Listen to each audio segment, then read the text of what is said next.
we talk about the social element with netball going on? Just the social aspect of work and why it's so important to us on the cultural level. We've got 75 staff, we've got 3 sports teams, we have a social at least once a month.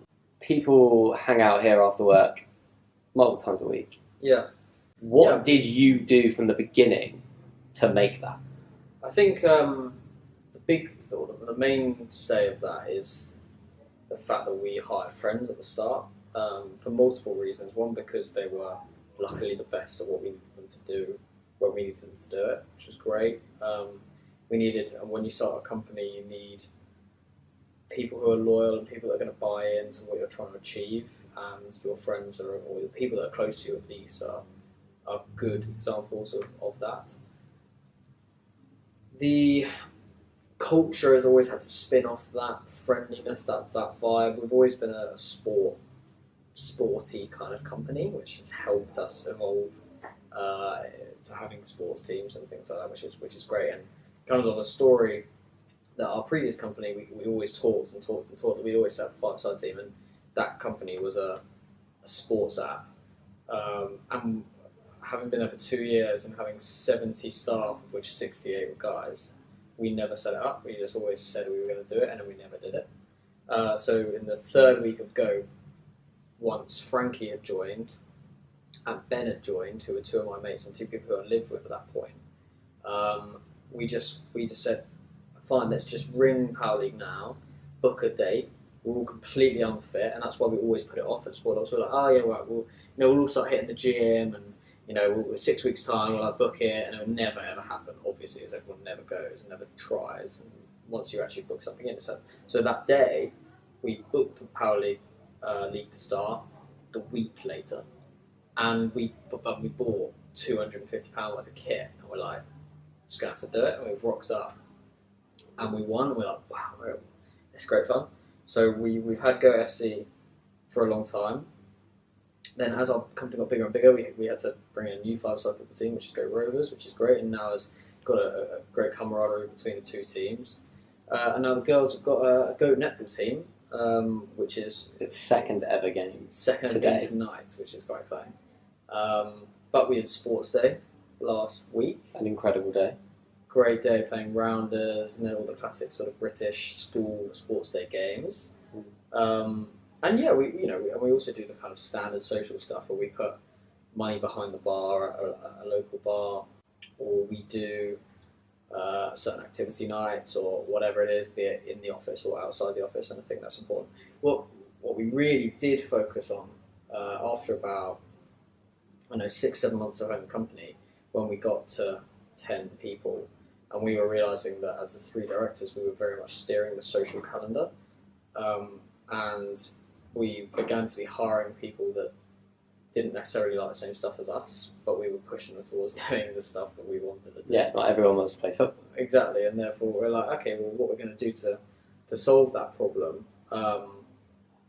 was that we're going to do effectively like an internal general election for social secretaries. So we'll allocate the budget that we would have spent anyway on social events for the company, and then you can vote for who you want to be the social sex for that quarter. And we've had 3 loads now of social sex, and it's great. You kind of create a bit of a legacy for yourself in what you what you provide for the company during that period. And the last quarter was absolutely fantastic. We had 3 brilliant events, all coming at a relatively small budget. I think it's also a good training for those people to kind of manage a budget and then also have responsibility for lots of different people's happiness, which is quite interesting. Do you see the impact of those events? The day after, I think the days in the lead up to a social, and the day after, the difference in how people communicate and interact with everyone around them is very, very different. What's been so good about the football is it's always a centrepiece in the week. People can talk about the lead up, they can talk about what happened the night before, and it's that kind of teamwork, it's that togetherness of we can do this, we're going to win, that competitive edge that we need people to have in their work environment. And when it comes to a less competitive social, be it at a bar or whatever. Like it's still a huge social event, and when we're taking 60, 70 people to a bar, we take over those sort of places now. So that's quite exciting, and gets quite exciting for everybody. And like I said, like people go out all the time. We've got people out now just because it's someone's birthday now.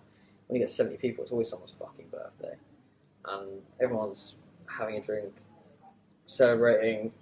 That's probably 25 people gone for a beer. How easy, yeah. So that's great, and I'm so happy that people want to spend time with the people they work with, or outside of work during the weekends. They go to events together. They go to European away trips for football teams together. Like it's become friendship has become part of their work, which is great. Obviously, a work-life balance is incredibly important for us, but it's great to see that people really, really like the people they work with, and that was always the theory at the start. We'll get people in around us who we like because they'll fight for us, we'll fight for them, and it's now really grown out on a cultural level that if people work with people they really like, then they never want to fuck up, they never want to screw people that they like over. So. Yeah, because it's on the team, and people feel so much a part of that team. I think that's what's most interesting is we have like these football teams. I personally don't play football. The netball team is a women's team, but I go and watch the football alongside lots of other people. I'm sure there's lots of agencies and companies out there who have sports teams.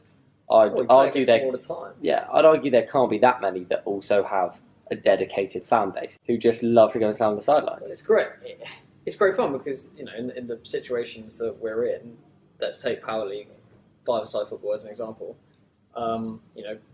12 to 14 people play every Thursday night, but we probably have more people on the sideline having tins of beer.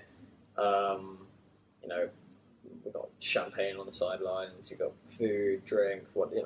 People just having a good time, and 25, 30 people going out for drinks after football. Again, that's a social occasion that's not formal, but people have chosen to take time out their Thursday night. And it makes it more inclusive as well, because like we were saying, not everyone wants to play football. Yeah, people are organising trips to centre parks and things that have nothing to do with us. They just want to. People go on holiday with each other, like all that sort of stuff has become far more normal, which is great. And I love working with the people we work with because they become my friends, and there's obviously an authority there with what we're trying to achieve, but I want to work with people that I like and care about and want to go for a drink with after work, because the last thing I ever wanted to do when I started work was work with people that weren't fun or weren't like me or whatever, so it's pointless. And why would I want to instill that in the company that we run? So yeah, it's good. Culture's very, very important for us. Very, very important for us. 100%. Cool. That was good. Sick. Netball. I can't wait.